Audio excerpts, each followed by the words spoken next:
Eu quero começar contando que a defesa do ex-presidente Jair Bolsonaro encaminhou um novo pedido de visitas ao ministro Alexandre de Moraes. Quem a acompanha é Igor Damasceno, que está aqui conosco. Igor, e quem é a pessoa que quer visitar o ex-presidente Jair Bolsonaro? Quais são os motivos? Bem-vindo, meu amigo. Conta aí.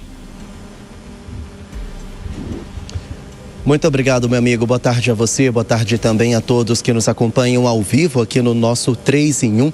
Pois é, a defesa de Jair Bolsonaro pediu para que o ex-presidente receba a visita de Tarcísio de Freitas, governador de São Paulo, lá na Papudinha, unidade militar dentro do complexo penitenciário da Papuda, onde Jair Bolsonaro cumpre pena por tentativa de golpe de Estado desde a última semana. Esse pedido da visita de Tarcísio de Freitas partiu da própria defesa do ex-presidente e não partiu do governador de São Paulo. O motivo é justamente um encontro de amigos, mas a gente sabe muito bem que Tarcísio de Freitas é considerada uma das maiores lideranças da direita neste momento, uma voz muito forte na direita. Portanto, o principal assunto ali entre eles, com certeza, será o cenário eleitoral para o ano de 2026. A última vez que Tarcísio de Freitas e Bolsonaro se encontraram foi em setembro do ano passado, quando Bolsonaro ainda cumpria regime domiciliar, e naquela época o assunto foi o mesmo,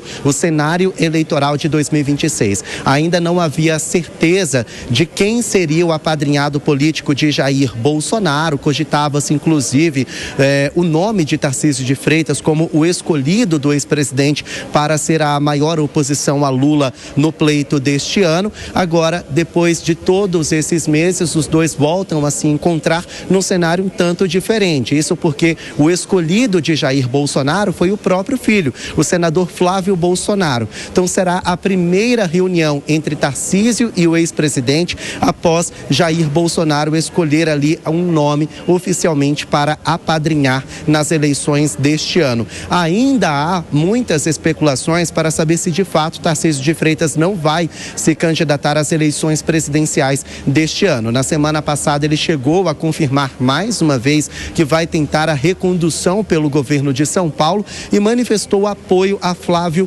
Bolsonaro, mas ainda há pessoas ali na direita dizendo que Tarcísio vai reconsiderar e deve disputar as eleições presidenciais de 2026. Mas por enquanto ele confirma que vai tentar a recondução pelo governo de São Paulo e já manifestou um apoio prévio a Flávio Bolsonaro. Então esse deve ser o principal assunto entre ele e Jair Bolsonaro. Agora, oficialmente, os dois sempre falam que são amigos. Bolsonaro quer conversar um tanto com ele, lembrando que os horários de visita na Papudinha são diferentes da superintendência da PF. Essa última era sempre terça e quinta-feira, das 9 às 11 horas da manhã. Agora, na Papudinha, os horários de visita são quarta e quinta-feira em 3 faixas diferentes, das 8 às 10, das 11 às 13 e das 2 às 4 da tarde. Então, um pouco mais de disponibilidade, um pouco mais de flexibilidade para as visitas de Jair Bolsonaro. Até o momento, o gabinete do ministro Alexandre de Moraes não respondeu se vai autorizar essa visita de Tarcísio de Freitas ao ex-presidente. A gente vai seguir acompanhando. Volto com vocês aí no estúdio. Agora, Igor Damasceno, eu queria trazer um pouquinho sobre o bastidor da saída do presidente Jair Bolsonaro para a Papudinha. Há uma ala do Supremo Tribunal Federal que acredita que seja um primeiro passo para ele conseguir, de fato, uma prisão domiciliar? Exatamente, a conversa de bastidor dá conta que Alexandre de Moraes, ele já começou a acatar alguns pedidos da defesa do ex-presidente, justamente num ensaio para o então pedido da defesa do ex-presidente para seguir para o regime domiciliar. E quais foram esses pedidos que já foram atendidos? Primeiramente, em relação à sala de Estado-Maior, lá na superintendência da PF, que era de apenas 12 metros quadrados, considerado um espaço extremamente úmido e insalubre pelos familiares de Jair Jair Bolsonaro. A ida dele para a Papudinha numa sala muito maior, numa sala bem mais confortável, com área livre, com a possibilidade inclusive da defesa levar esteira, cadeira elétrica, bicicleta elétrica, com essas possibilidades todas, então já abre espaço para dizer que Alexandre de Moraes já estaria ali considerando então conceder o benefício do regime domiciliar, que Jair Bolsonaro saia da Papuda e cumpra a pena por tentativa de golpe de Estado ali em casa, que fica a cerca de 10 minutos da Papuda, mais ou menos na mesma avenida, digamos assim. Agora, isso depende de mais um pedido da defesa do ex-presidente. A gente sabe que o Poder Judiciário é um poder inerte, precisa ser provocado. A defesa já fez 3 pedidos e todos eles foram negados, porque lá em novembro do ano passado, Jair Bolsonaro, então, acabou apresentando risco de fuga por violar a tornozeleira eletrônica. A principal justificativa de Alexandre de Moraes era essa, e também o fato de que, quando ele estava na superintendência da PF, ele estava ao lado de um hospital, então qualquer emergência ele poderia ser transferido. Agora, Bolsonaro está a 25 quilômetros do hospital onde ele costuma fazer exame, e a família continua alegando que os remédios dele são muito fortes, que ele pode sofrer uma nova queda, porque o efeito colateral é a tontura, pode cair mais uma vez e ficar desacordado por muito tempo. Então vai partir da defesa protocolar um 4º pedido de prisão domiciliar, e aí sim as conversas nos corredores do STF é de que muito provavelmente Alexandre de Moraes deve acatar, e então Bolsonaro deve cumprir a pena por tentativa de golpe de Estado em casa. Mas por enquanto isso tudo está no campo dos bastidores. Oficialmente o ex-presidente continua no complexo penitenciário da Papuda. Evandro. Muito obrigado pelas informações, Igor Damasceno. Um abraço para você. Já vamos jogar para o debate, então, tudo isso que está relacionado a essa prisão do ex-presidente Jair Bolsonaro e a essa possibilidade. Você entende, Alan Gani, que a saída para Papudinha, atendendo, então, a uma demanda de estrutura ali pelo ministro Alexandre de Moraes, já que essa era a reclamação inicial, poderia ser, digamos, uma fase de passagem do ex-presidente Jair Bolsonaro para, então, se ter a concessão de uma prisão domiciliar, em vez de já adiantar o processo e já mandar da superintendência direto para casa? Eu acredito que sim. É uma espécie de um rito de passagem, uma fase intermediária, até porque a Suprema Corte quer mostrar um certo poder, uma certa rigidez e não dar todo este benefício de uma vez. Então, provavelmente eu vejo que Jair Bolsonaro vai conseguir a sua prisão domiciliar, mas não vai ser de imediato. Enquanto isso, os advogados devem continuar com uma estratégia de bater na saúde de Jair Bolsonaro, porque o caminho para uma prisão domiciliar, Evandro,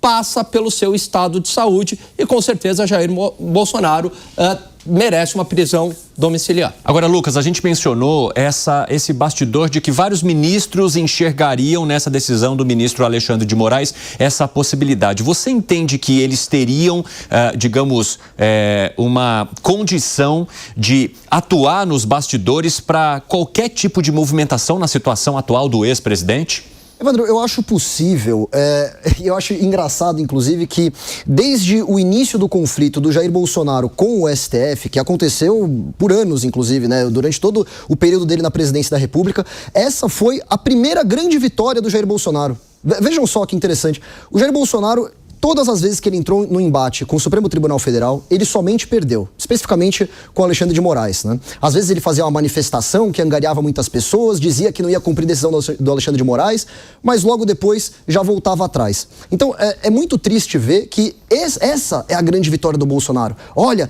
talvez o STF seja benevolente e vai levá-lo para uma prisão domiciliar, vai aumentar um pouco a cela dele, né? Um cara que ficou, um ex-presidente que ficou se comportando, né, lamentavelmente, com base no coitadismo e em exibir a sua condição de saúde muito precária, tem esse tipo de tratamento do seu arquirrival, que é o STF, né? Agora o STF se coloca como o oponente benevolente que está concedendo ao Jair Bolsonaro o direito de ficar em casa, né? Você entende, Fábio Piperno, que o STF seria esse ser benevolente ou se colocaria também como um inimigo de Jair Bolsonaro nesse processo todo? Eu acho que são duas coisas importantes aí. A primeira é que Parece que o Brasil começa, os poderes constituídos no Brasil e muito da classe política começa a enxergar o STF, aliás, começa não, há muito enxerga o STF como uma espécie de pároco que você vai consultar eternamente quando você precisa de confessionário. E você acha que isso aconteceu à toa, não por conta de movimentos também adotados pelo próprio STF? Então, é muito difícil a gente estabelecer, Evandro, quando foi que essa relação nasceu.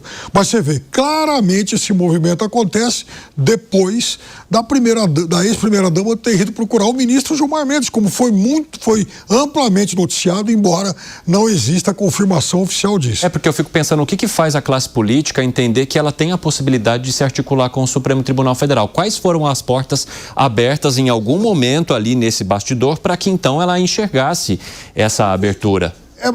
É muito difícil a gente estabelecer onde foi que isso começou, mas é fato que vai se tornando um vício e um vício perigoso. Então, outro dia, o deputado Paulinho falou que o projeto da dosimetria já havia sido aprovado por alguns ministros do STF. Como isso? Quer dizer, o Executivo de vez em quando consulta o STF para saber da viabilidade de aprovar ou não tal texto. Então, todo mundo consulta o STF, inclusive antes do fato consumado. É muito estranho isso aqui no Brasil, porque aqui a gente vai cultivando, vai consolidando o vício de uma espécie de antecipação da consulta, do fato realmente. Vamos testar com o STF para ver se pega. Agora, é verdade também que esse episódio mostra que a ex-primeira-dama vai agindo com muito mais sagacidade política e pragmatismo do que os filhos. Fala, Langani, você acha que simplesmente aconteceu essa relação ou o Supremo também se abriu para isso ou se colocou como alguém que deveria ser consultado o tempo todo e tomar todas as decisões? Eu acredito que o Supremo ganhou um protagonismo político e que não é de hoje. Você sabe que enquanto você perguntou o Piperno, Evandro, me veio uma lembrança inclusive do 3 em 1. Eu era telespectador do 3 em 1, eu trabalhava numa outra emissora e à época eu entrevistei um dos integrantes do 3 em 1, num programa que eu tinha, que era o Carlos Andreas, aliás, muito bom analista. E eu fiz uma pergunta para ele: Jair Bolsonaro, caso ganhasse a eleição de 2018, como ganhou de fato, teria condições de governar com o Centrão, não tinha essa palavra, né, na época, mas com o parlamento, o contrário, com o Congresso, sem fazer o tomar lá da cá? E ele me responde o seguinte, veja, e viralizou esse corte até hoje, né, circula aí nas redes, seria muito mais difícil, a grande resistência não seria o Congresso Nacional, seria, é claro, mas seria muito mais a Suprema Corte, porque se tornou um ator político, e não porque é Jair Bolsonaro, se tornou um ator político, isso mesmo antes de Jair Bolsonaro. Se a gente pegar mesmo no governo Temer, já havia indícios ali de interferência em processos de privatização da Eletrobras que estava em curso, etc. Então, é claro que o Congresso Nacional, por acionar o tempo inteiro a Suprema Corte, por não aceitar uma decisão, né? E sempre aquele que perdeu, acionava a Suprema Corte, isso foi abrindo um vácuo de poder no Brasil e, evidentemente, que poder não deixa vácuo. E aí, quem que assumiu esse protagonismo? Justamente a Suprema Corte, por isso que hoje se tornou um ator político e você deve consultar antes, né? Articular antes de você pleitear uma matéria no Congresso Nacional. Que foi, Lucas? Não, é interessante que nem faz mais sentido a gente ficar analisando legalmente se a medida do STF está correta ou não, porque eles não agem de acordo com o que está estabelecido na Constituição necessariamente. A preocupação deles, como bem colocaram aqui, é política. O STF é o grande poder político hoje. E é o poder político que o presidente da República depende para conseguir governar. Vamos lembrar que o Lula, durante os primeiros mandatos dele, né, teve até o escândalo do mensalão do governo PT naquela época. Por quê? Porque eles precisavam adquirir o apoio do Congresso Nacional. Hoje o Lula já não depende mais tanto do Congresso Nacional. Hoje o validador do poder do presidente Lula é o STF. Olha, eu quero também comentar com vocês a saída, então, do governador Tarcísio de Freitas, porque é essa autorização que chega para o Supremo Tribunal Federal, para o ministro Alexandre de Moraes. Vocês entendem que hoje Tarcísio de Freitas se coloque como uma figura preponderante para garantir essa articulação que possa levar o ex-presidente a uma prisão domiciliar, Piperno? Bom, Evandro, esses relatos das visitas, das audiências informais até concedidas pelo ministro Gilmar Mendes, apontam que ele também teria sido consultado pelo governador Tarcísio ou por gente próxima a ele. Então, é claro que o governador Tarcísio também conversa. Veja, quando houve a questão do tarifaço, o início, né, da imposição do tarifaço lá atrás, houve aquela história de que o Tarcísio teria ido ao STF se oferecer como alguém que poderia, inclusive, supostamente interceder em favor do Brasil. Coisa que, aliás, justiça seja feita, o governador negou. Mas houve, naquele momento, um boato dessa relação entre Tarcísio e STF. Por que isso? Não sei. O fato é que todo mundo bate lá no STF. E aí, eu acho, em relação a esse pedido que o governador Tarcísio fez, também algo muito interessante para a gente medir a temperatura de tudo isso. Quando estava preso, o presidente Lula recebia a visita de muita gente. No caso do presidente Bolsonaro, já não é assim. Em compensação, o presidente Lula havia negociado para conceder uma entrevista à repórter Mônica Bergamo, da Folha de São Paulo, e o Fux impediu, o Fux vetou. Agora não. Agora, Alexandre Moraes concordou com a entrevista e o presidente Bolsonaro acabou depois recuando. Então, para cada episódio mais ou menos simétrico, há uma decisão diferente do STF. O que me faz supor que o que muitas vezes influencia a Suprema Corte é a temperatura política. Você avalia da mesma maneira, Lucas? Olha, eu vejo o que está acontecendo com a direita brasileira e essas visitas do Tarcísio, né? Eu avalio, inclusive, que o Tarcísio, ele tem uma proximidade muito grande com o STF, a gente vê isso pelos bastidores, mas eu avalio com uma certa tristeza a posição que a direita brasileira se encontra. Por quê? Porque em 2016, eu fui a favor do impeachment da Dilma, eu estive nas manifestações. Em 2018, eu acompanhei com muito ânimo a candidatura do então candidato, né, Jair Bolsonaro.